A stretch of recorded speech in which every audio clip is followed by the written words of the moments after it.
Xianfeng Valves double plate ball valve. Technical summary. 1. Core components. High-strength alloy material valve body. Left and right double spherical body. Wedge linkage telescopic stem. PTFE or carbide seal. 2. Working principle. O. Open the valve. The valve stem moves axially. Separate the double balls. Stem rotation 90 degree. Achieve full diameter flow.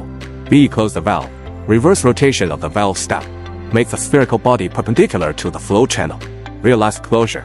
Spherical body under the action of medium pressure. Form a double seal.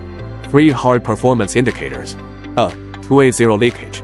B. Flow resistance coefficient Lu 0.15. C. The valve body than the conventional flange ball valve. 30% reduction in height. 4. Typical applications. A. Hydraulic integrated system. DN6, DN25, pressure 10到63 MPa. B. Chemical explosion proof occasions. Pneumatic drive responds quickly. Open and close. 0.05 到0.1 second.